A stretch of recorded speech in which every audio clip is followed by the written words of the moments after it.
Thursday, March 19th. I'm Rim. I'm Scott. And this is Geeknights. Tonight's baseball.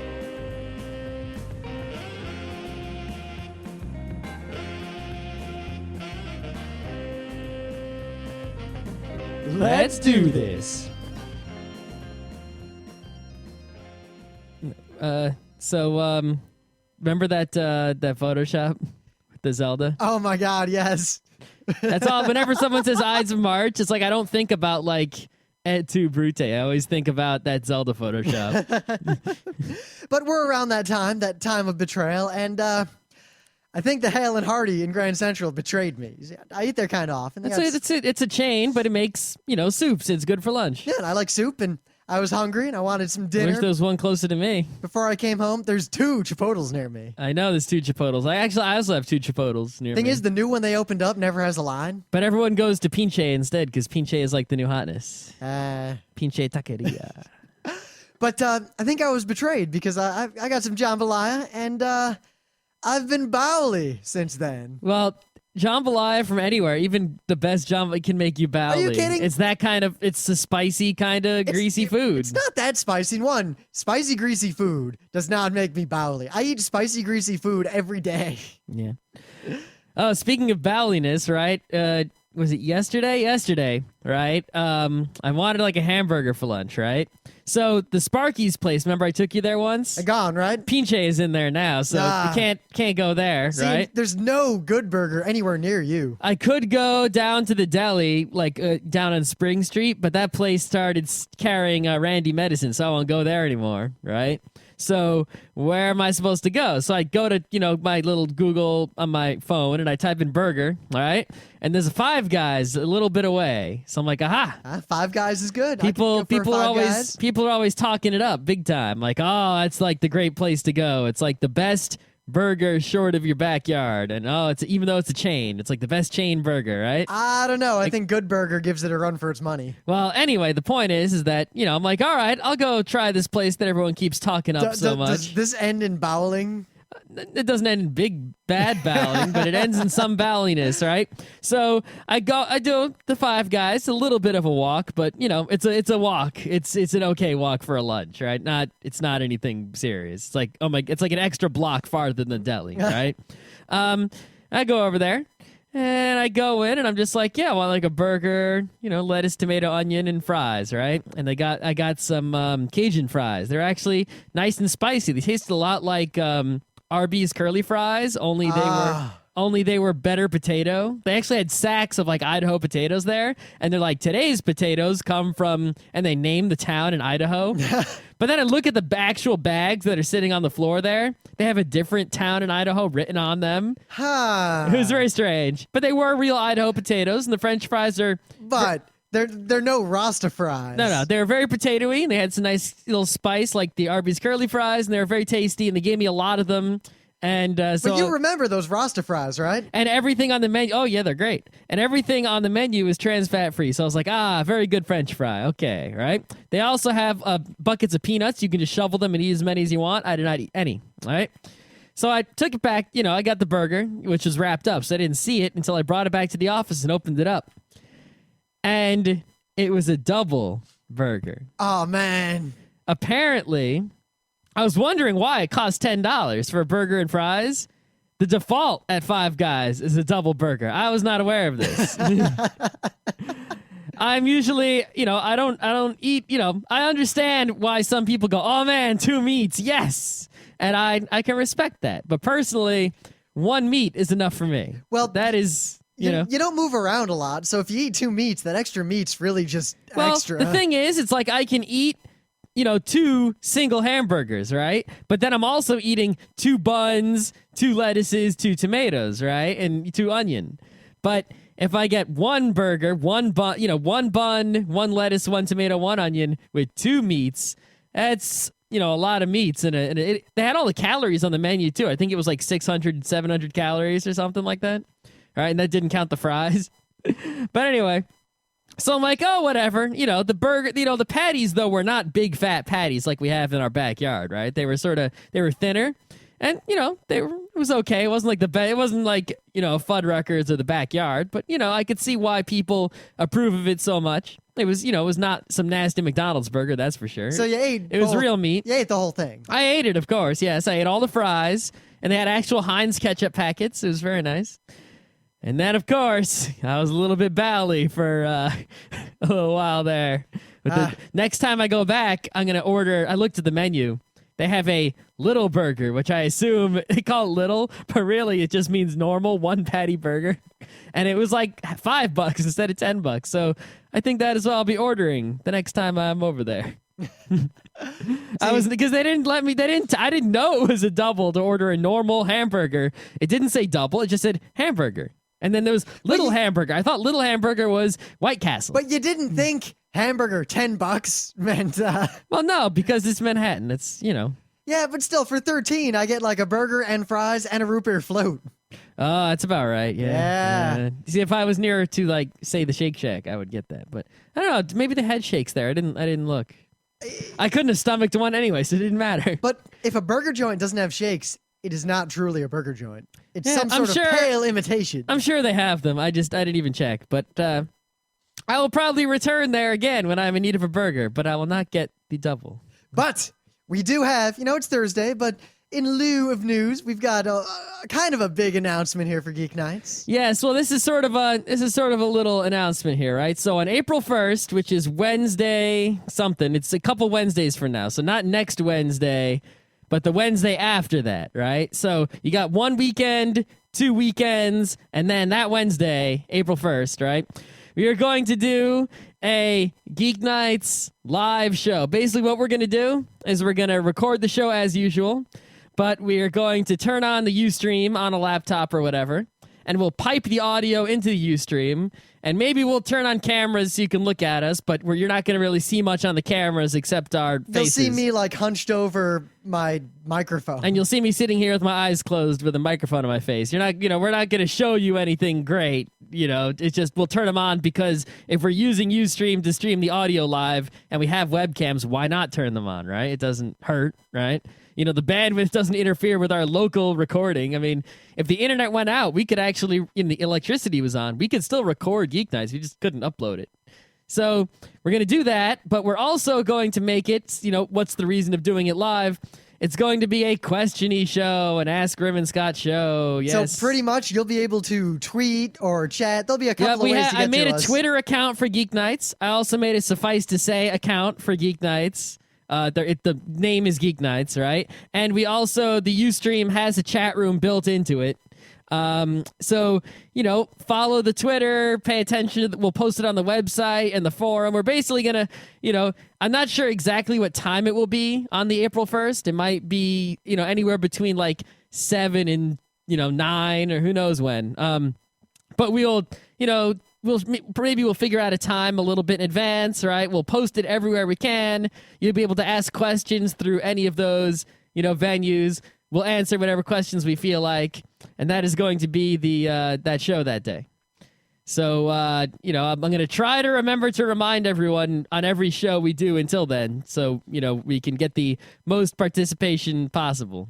Now, of course, if you don't want to be there live and you don't have any questions for us, we're going to just air it as a Geek Nights episode in the feed later. Yeah, like the same day, probably. Yeah, we'll see. We'll see. It is a Wednesday. We'll do it. It'll be sometime at night where we'll have more details as time comes on. Yeah, but that's the day we're going to do it. So, be there, pay attention, such and such.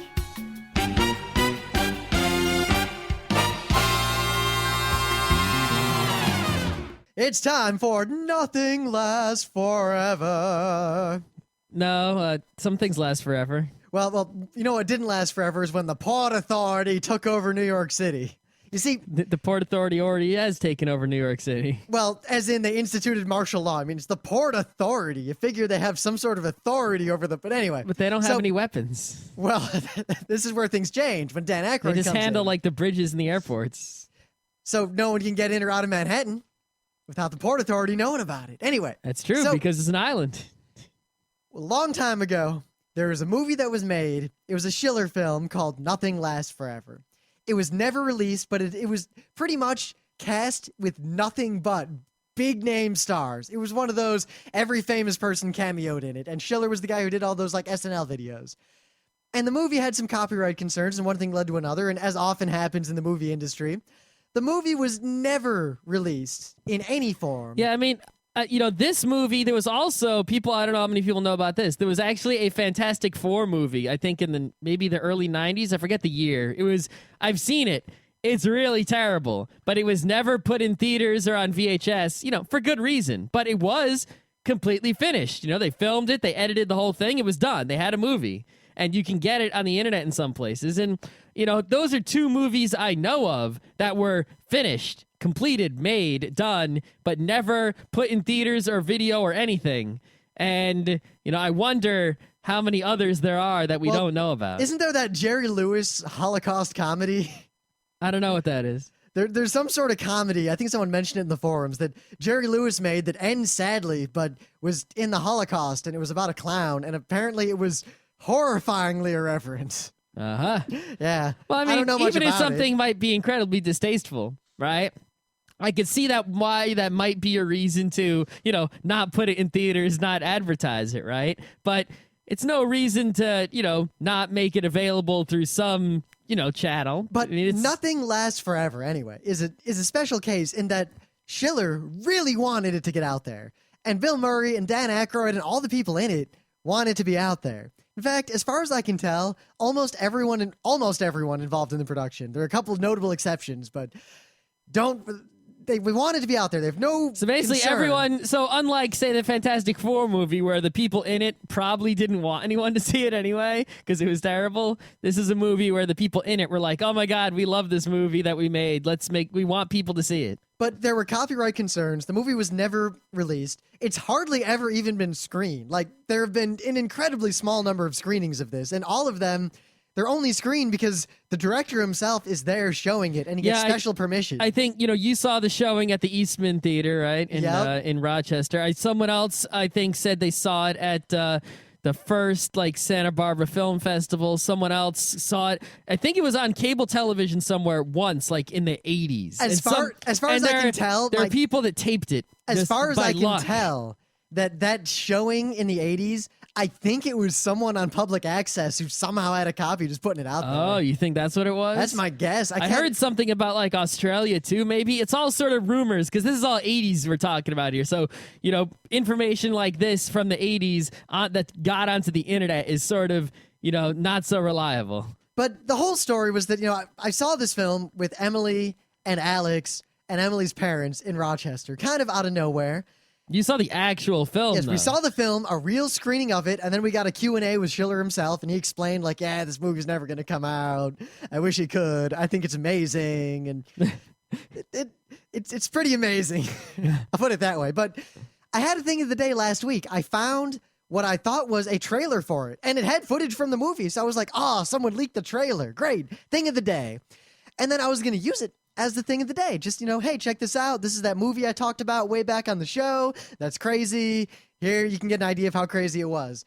And then as we're about to do the show, I noticed that I'm thinking, how did this trailer get leaked? So I go to the users page and I see the guy basically said, I liked this movie and I realized there was no trailer, so I made one. To which I responded, wait a minute, how did you make one? That means you have the stupid film. Why is it not on the internet?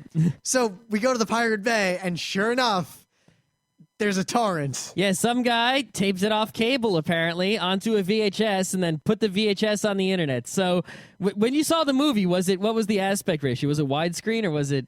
I believe it was widescreen. Was it? So, I don't know, maybe this VHS is missing, half the movie. It wouldn't matter. Oh, really? This movie is It's not that kind of movie? This movie is something special. Anyway, So, because we haven't even watched this yet, but it seems like it is the actual movie. So, get on this torrent. I mean, you might be talking about, right, copyright infringement, whatever, not what, you have maybe you're the kind of person who's really, really, against infringing on copyright or whatever. Seriously, it is a movie where everyone who made it wants it to be out and, wants you to watch it, and the copyright is preventing it from being out. If there was never a better justification for using BitTorrents to illegally download something than this.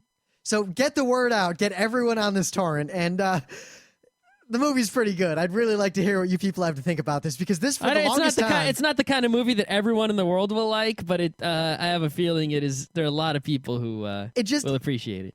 For the longest time, it was like the ultimate inside joke with me and Emily and Alex. We could make references to it, and we know for a fact that no one we run into will have seen this movie or know what we're talking about. Yeah, it's pretty amazing.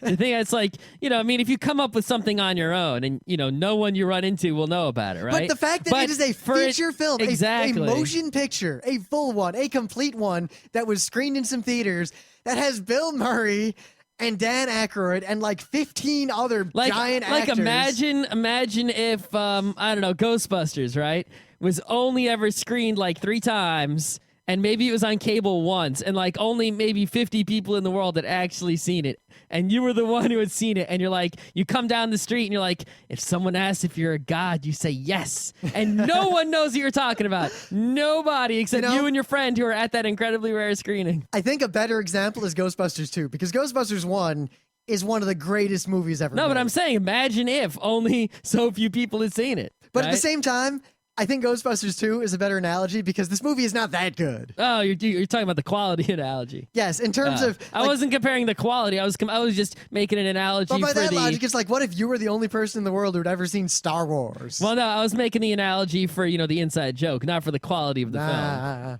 film. It'd be like having... Anyway, this movie. Good God. Good God.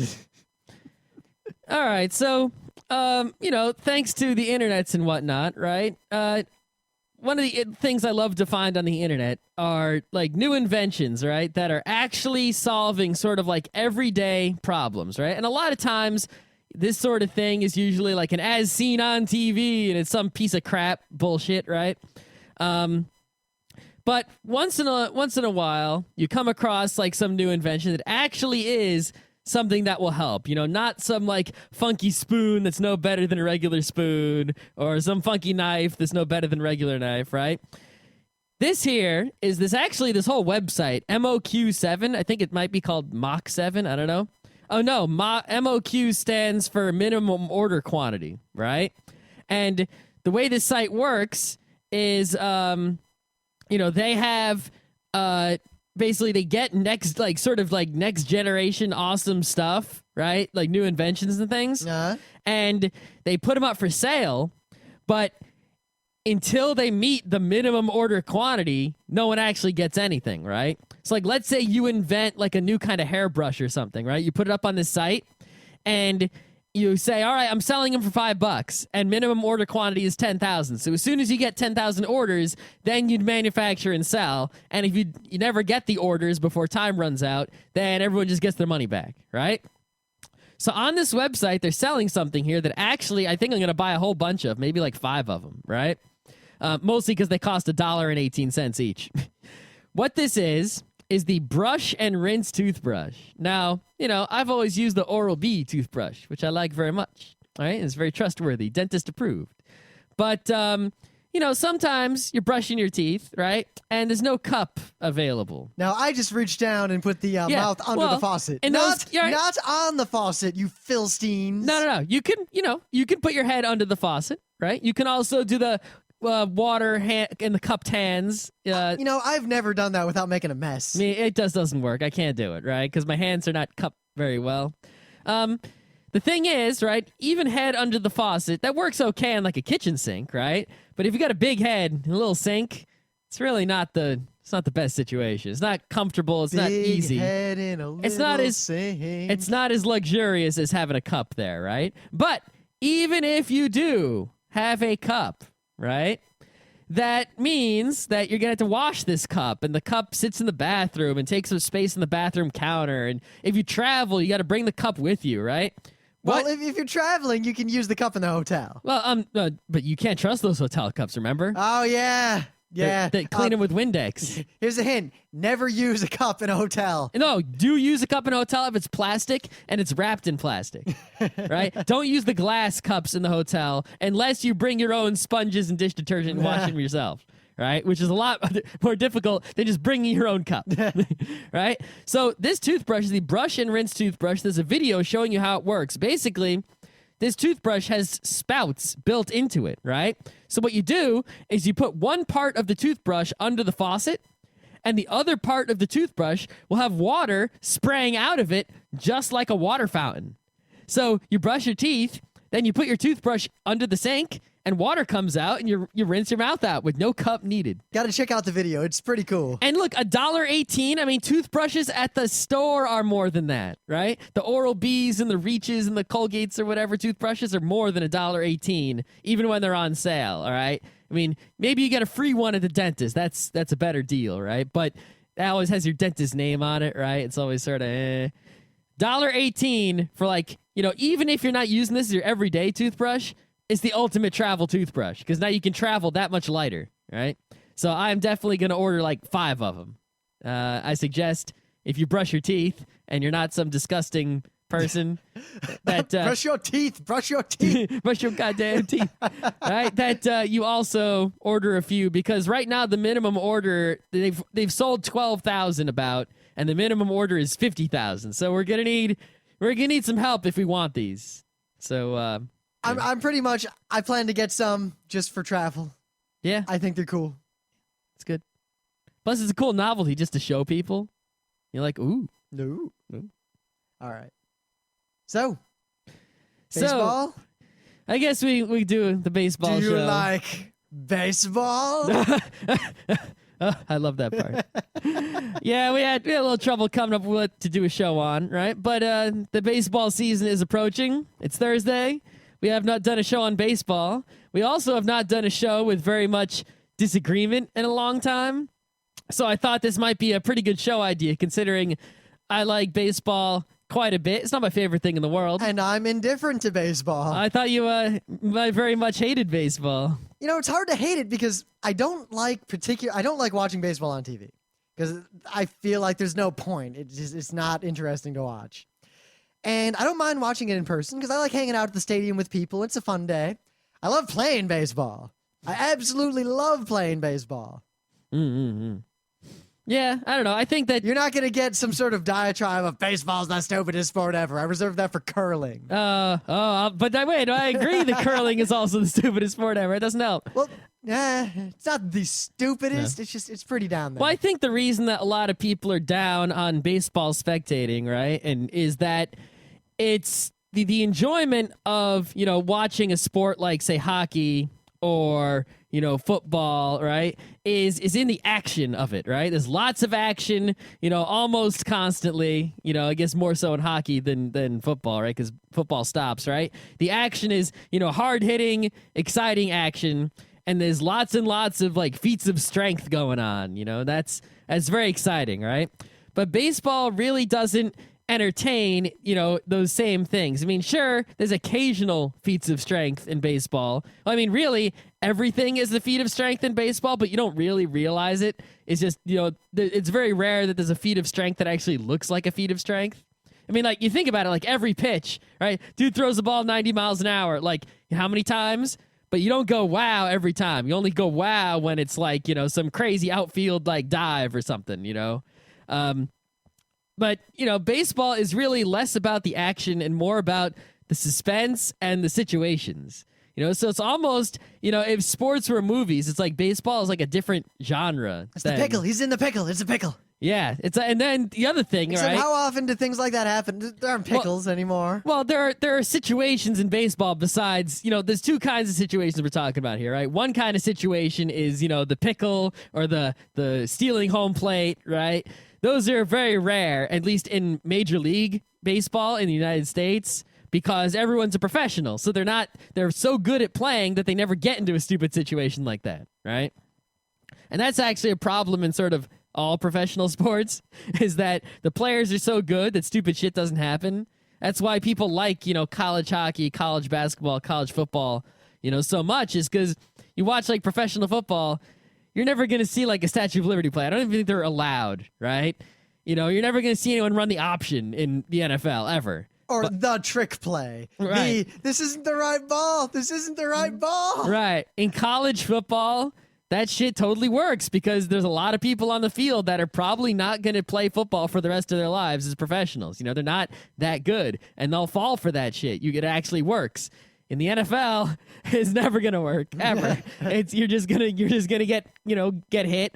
You're gonna fall over. It's gonna be a big sack, huge. You'll turn it over. Quarterback gets up like this isn't the right ball, and then they kill him. Right. It's the same thing in baseball, right? In like little league baseball, right? If someone walks you, right, you can run to first and just keep running to second. That's a legal play in Major League Baseball. But notice in the major leagues, no one runs to first when they get a walk. They walk casually. Number one, because you don't want to risk injury when you're that valuable. And two, it's not going to work. That play never works, so no one even tries it, even though it's totally allowed. But yeah, the other thing, the situations in Major League Baseball that I think make it entertaining are sort of like these suspense situations, right? Like, it's it's the end of the inning, right? You got 2 outs. There's guys on base. You're either gonna get out or you're gonna get a bunch of runs, right? It's gonna go one way or the other. So it's sort of like a burning wheel situation, right? Either you're gonna get all the successes and something crazy awesome is gonna happen, or you did all that work getting all those previous hits are for nothing because you got those guys on base, but they're not gonna score any runs because you totally fucked it up. And then, you're in that situation already, right? And then you start getting strike, ball, another strike. And it's like you're already in a tense situation where it's like it's either make it or break it right here.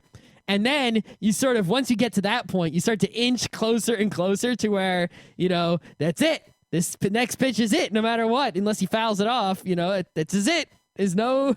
Right? And you get closer and closer to the complete edge before something actually happens. And that, suspense of waiting is, can really provide quite a bit of thrilling entertainment. But I think it only works if you actually care. Yeah, see, that's the trouble. Baseball is the only sport I've ever seen in person where I will occasionally not notice that play is resumed. Yeah, I mean, if you don't... I'll be sitting there and I hear crack and I look up, it's like, oh, right, baseball. Well, see, if you're watching an action sport, right, you don't have to care who wins or loses to get the entertainment because you're watching a lot of things happen a lot. They're very quick and they're very entertaining. There's movement and things happening. In baseball, all the entertainment is in the suspense. And while it might be a suspenseful situation and you might recognize that suspenseful situation, right, suspense doesn't work unless you care about the result. Even in like a movie, right? You're watching a movie, right? Let's say this is a suspenseful situation. This guy, he's either going to save the day or he's going to die within like the next, minute. He's going to spring a trap. What's he going to do? He's walking down the scary hallway. It's all dark. Ooh, right? If you don't care if the guy lives or dies, there's no suspense. There's just, you have to actually care about what is going to happen in order to have the feeling of suspense overcome you. And I think that's the thing with baseball is that if you don't care which team is going to win, then there's no suspense because you don't care if it's going to be an out or a hit. It's could go either way. It doesn't make a difference to you. So there is no suspense. You're just, you're just waiting for it to be over and it's going to be over either way. So I don't know. I think that might be why you're indifferent to baseball. And I think maybe if you had a team that you cared about a whole bunch, like maybe if RIT's big thing was baseball instead of hockey. See, even then, no, because, I grew up watching the Tigers and, Well, that's why. That explains a lot. Nah, I don't think that is, because I'm also a Lions fan. I'm a huge Lions fan. That explains a lot. But how come I'm such a fan of the Lions, and yet I couldn't care less about baseball? Because the Lions have a culture of losing, but the Tigers don't really have so much of a culture, really. They had a culture of losing for a while when I was a kid. And you should have been a White Sox fan. Nah, I lived in Detroit. Yeah. So why would I have been a fan of the White Sox? Chicago's close enough. No, it's not. Chicago has much better teams than Detroit. All right, let's see. I remember a distinct point not that long ago when I could say that Detroit had the number one team in every major sport because the Red Wings were number one and the Pistons were number one and the Tigers... The Pistons went downhill this season big time. And the Tigers were number one and football hadn't started yet. Yeah, that was my joke. I made that for about 4 months. Yeah. But baseball just, there's not like a lot of the drama and the up close stuff. Like I guess use that. I don't care about the teams or the sports or like any of the stuff outside of the game itself. So the game itself comes down to one guy doing this feat of strength over and over again against these other people who are doing this other feat of strength and dexterity over and over again. And the people in the outfield either play perfectly or completely fuck up. There's no middle ground. When they bump into each other, it's But hilarious. it's either, like, the game, people play perfectly, and it comes down to such tiny margins of victory. Kind of like watching an F1 race, it becomes less and less interesting. Well, you to can me. watch like some minor league baseball, right? And then, the margin is way bigger because the players are not nearly as good. I actually enjoy minor league baseball a lot more than Major League Baseball. The funny thing is that minor league baseball stadium, we could literally walk to it from our house in like 20 minutes and we'd never gone there. No, we haven't. We should. I've always planned to go there. We just never happens. Well, we'll have a chance real soon. I'll get the schedule. Yeah, we'll figure out, get the crew out for the Burning Wheel weekend, and we'll go to a baseball game. Man, we'll see if that happens. That'll happen. A lot of people won't want to go. I'll make it happen. All right, I'll go though. Well, there's two options. They can either come to the baseball game or stay home and play WoW. Oh, well, great. Oh, wow. Yeah. Though, I think something needs to be said about playing baseball, because baseball is a sport that pretty much anyone in reasonable physical shape can play. You don't need to be an athlete. You can play baseball and have fun. And I wish I played more baseball, because in high school, I played baseball all the time. Like, every summer, every Sunday, we'd all get together, and we used to play softball, but it got to the point where everyone hit the softball over the fence every time. So then we started playing baseball instead. Yep. And then we had strikes. Yeah. That's a problem. Because no one really could pitch the softball very well. None of us were good at baseball. Yeah. Well, I mean, that's the thing is that, you watch people play baseball, like professional, even minor league baseball, right? And you watch a guy like, so there'll be a ground ball to the shortstop. The shortstop will throw it to first base and get the guy out every single time. And it looks like nothing, right? Try to do that. It's not easy. You'll throw it like you'll miss the first baseman, it'll go over his head, it'll go off to the side. You won't throw it hard enough, it won't make it there. Maybe you'll throw it too hard into the stands.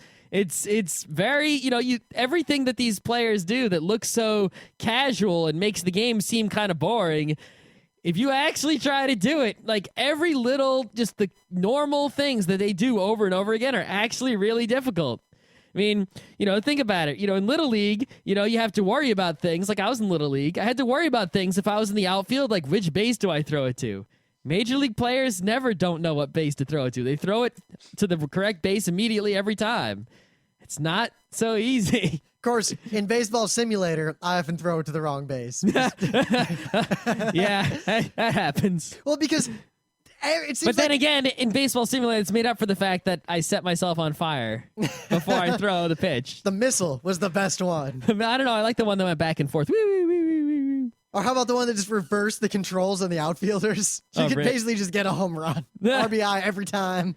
I don't know. I seem to remember eventually mastering controlling the outfielders in reverse. You know what I did? I always just flipped my controller upside down and went. It was easier to deal with that mirroring than with the full mirroring. Oh, it's not bad. Yeah. My brother accused me of cheating, and then we didn't play Baseball Simulator together for a while. Yeah, it's weird that baseball actually makes a really good video game.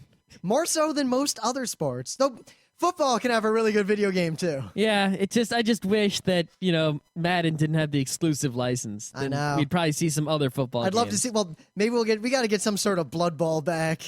Yeah, well, there's a new Blood Bowl game coming out. I'm sort of, they've said some things about it. I'm kind of interested. I'm looking forward to it, at least. I hope it'll be good. But if it's not good, I just won't buy it. I'm sure there'll be a demo. But seriously, like when we would play baseball in high school, every Sunday, and we had like the core group of like 15 people who would always show up.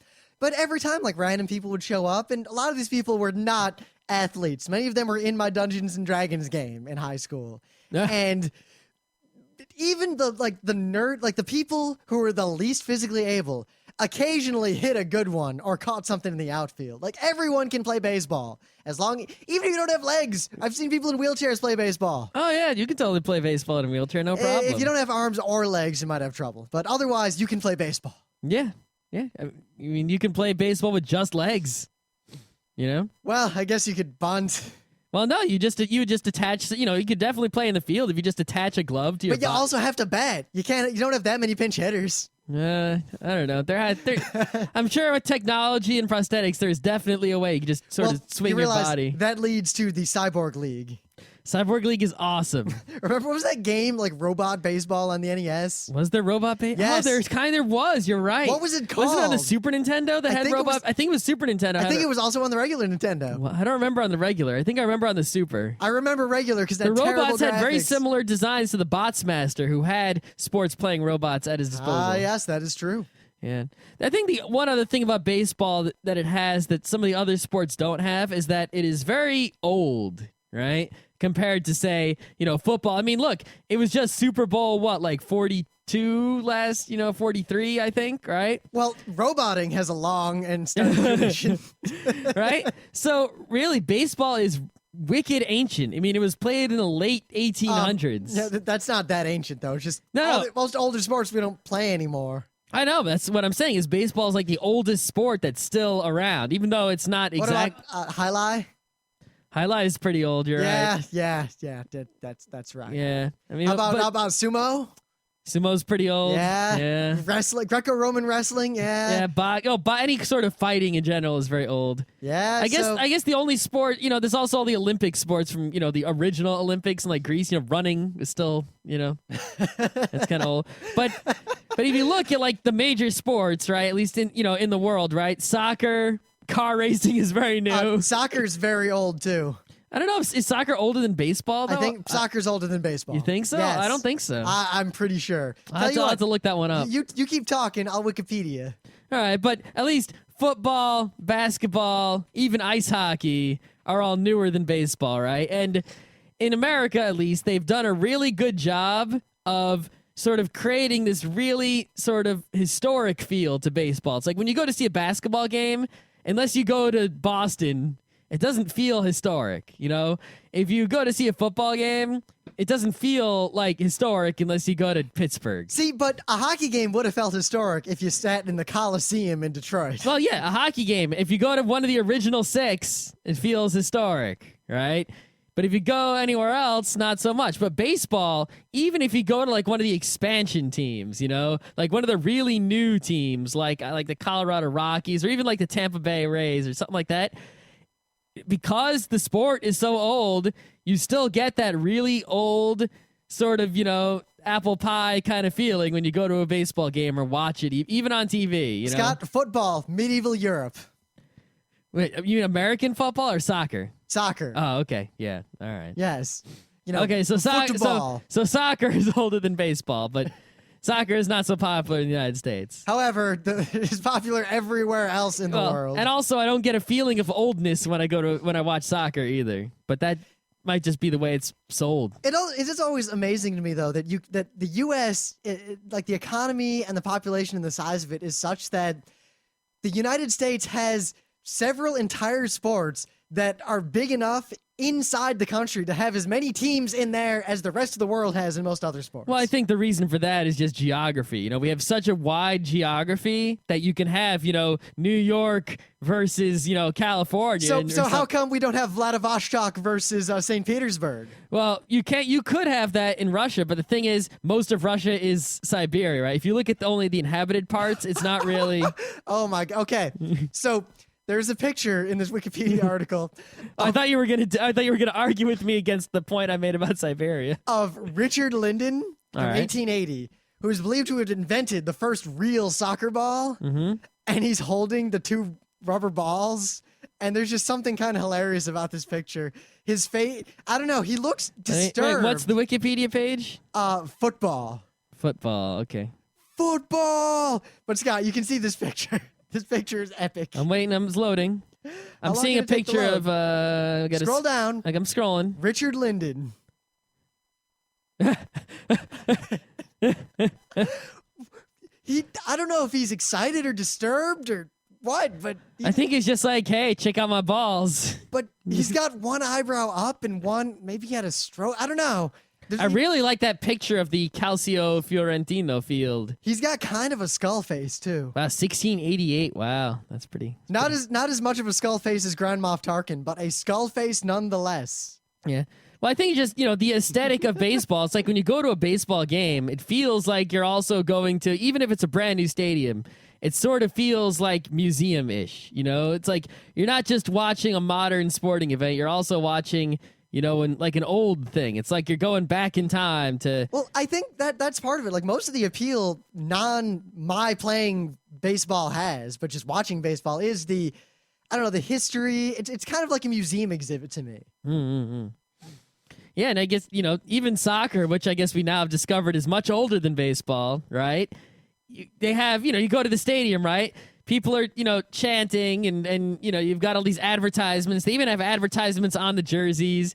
Nothing about it feels old or feels, Yes, because no one advertises in baseball. Baseball is this sovereign. Well, no, but they don't advertise. sacred... No, they don't advertise on the uniforms. It's not on the field, and they, the game. They advertise on the stadium itself, right? And in the commercials in between, and over the audio and on the big Videotron and such. But the game itself, they didn't even add instant replay to baseball, right? They're just so devoid of technology or anything modern, right? I remember the first time I went to a baseball game, I was like surprised to the point of befuddlement that they didn't pipe any announcers or anything over speakers. Mm-hmm. That it was just quiet. Like I was sitting there with my parents and I was waiting for the baseball game to start, and I'm waiting for like the announcer because I used to listen on the radio or TV. Like, well, they do say things over the announcement, but they don't say the whole game over it. They're just like, now up so and so. So it was really quiet, and I'm sitting there, and then it didn't happen, and baseball felt really weird and hollow without having the announcer just, hey, number 26 is up, and he's having a big kind of day. Well, hockey doesn't have a guy talking. Hockey doesn't need it. Right, and football, right? Football, basically after every play, right, the guy will say what the play was. Yeah. It'd be like, so-and-so passed to so-and-so, 10 yards, well, such and football such. gets points for the fact that the ref will come out and explain the rule and why. Well, that's he the ruled ref. it. I'm talking about the announcer Yeah, on the. but I like that the ref will come up and like, so and so did such and such, and according to this rule, blah blah blah, 10-yard penalty, first down. Yeah. Well, I mean, the umpire in baseball is saying those things, but he doesn't have a microphone, so you can't hear him unless you're really close. Yeah. You just have to watch his. He doesn't. You just have to watch his hands. Strike ball. You look at the scoreboard. I like sports announcers a lot, especially because every sport has its own kind of announcer. I mean, style. I could do a whole show just about sports announcers in general, but it's like we're constantly, it's a big thing, especially like, in my family, we talk about like the sports announcers and like, who's better and who sucks, and an old guy retires and they get some new guy and it's like, oh, fuck this new guy, or like one guy who used to announce the Rangers games went to like become an owner or a coach somewhere, and it's like, well, fuck. Now who's announcing this game? And, they'll always, whenever there's a game on, it's like, oh, who's doing the announcing? Is it someone good, or should we turn on the radio? But if you turn on the radio while you watch a game, there's a big delay. And they actually have these people like setting things up so that they can like delay the radio, which is faster than the television, so that the radio announcing lines up with the video they're watching, because they like the radio announcer better than the TV one.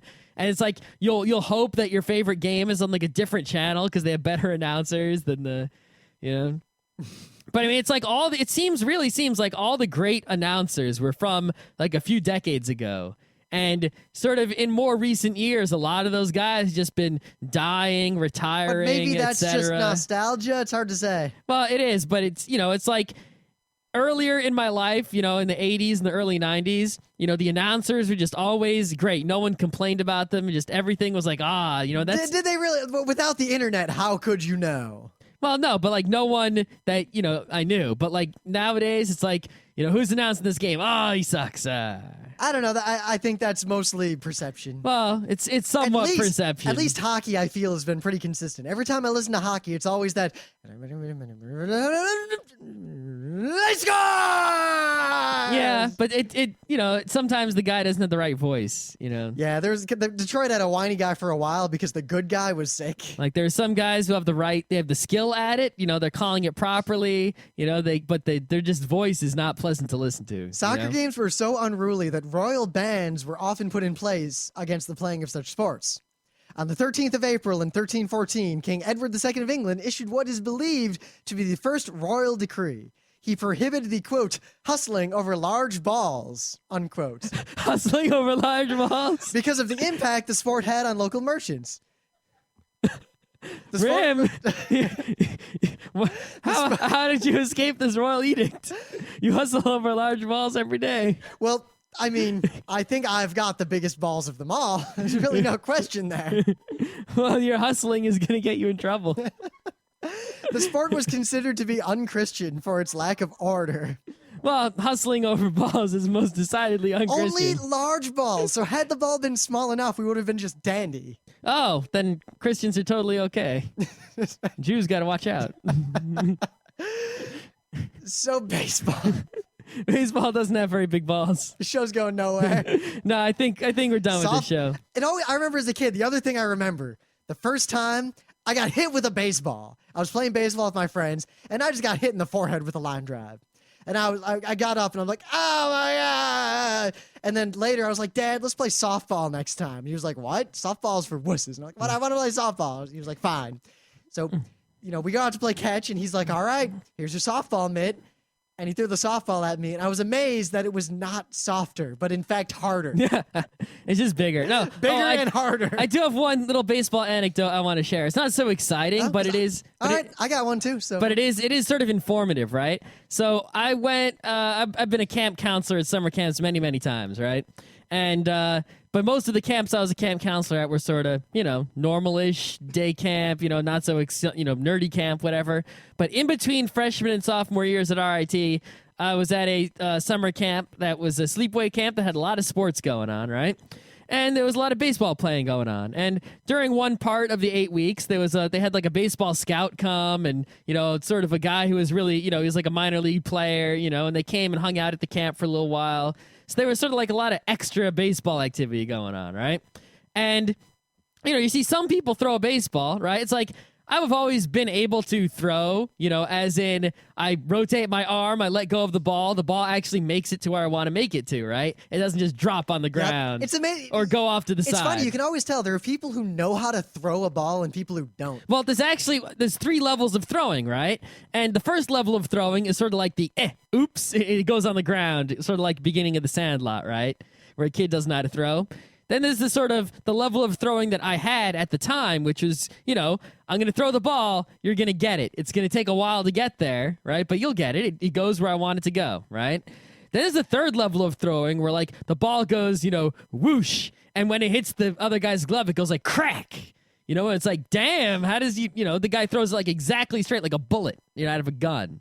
And it was like, I thought that the way to throw it like that was just have a really strong fucking arm. And I didn't have a strong fucking arm, so I was never able to throw like that. And actually, that scout and that other dude, right, taught all the kids, to throw that way. And I also happened to be there. And since I didn't have to counsel because these guys were taking care of the kids, right, I basically, threw with the other counselor. And, like, I was actually paying close attention to what they were saying.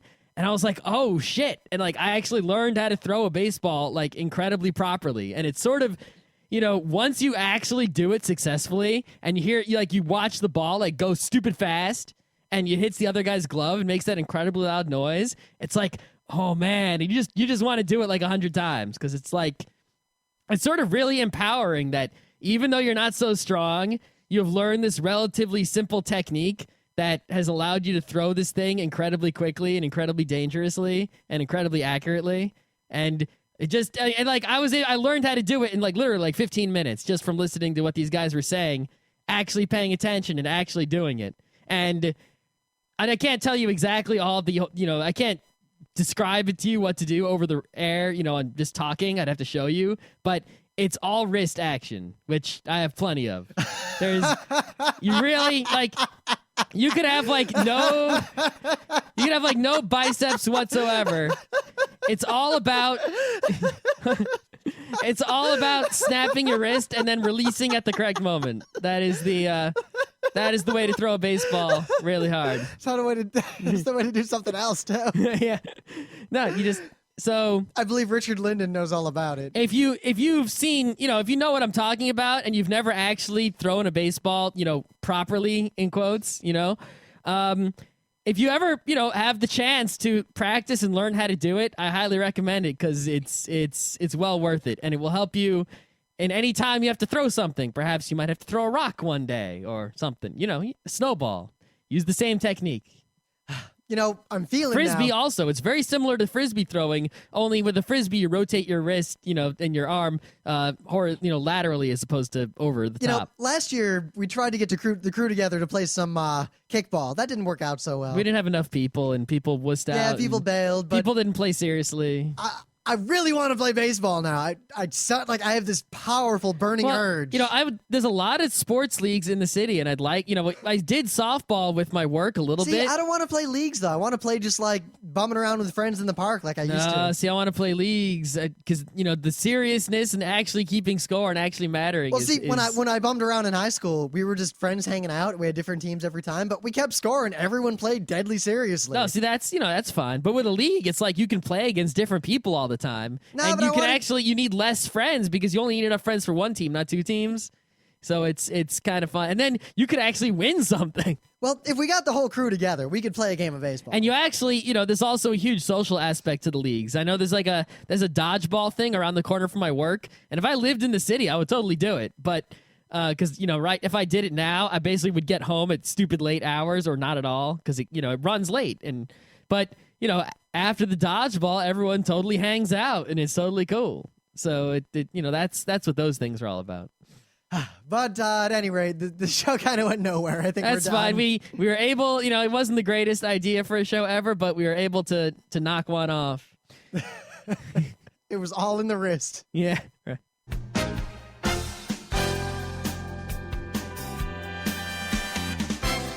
This has been Geeknights with Rim and Scott. Special thanks to DJ Pretzel for the opening music. Be sure to visit our website at www.frontrowcrew.com, where you'll find show notes, links, our awesome forum, a link to our Frapper map, and links to all the RSS feeds.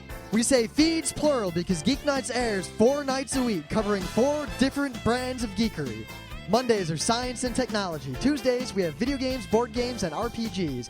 Wednesdays are anime, manga, comic nights. And Thursdays are the catch-alls for various rants and tomfoolery.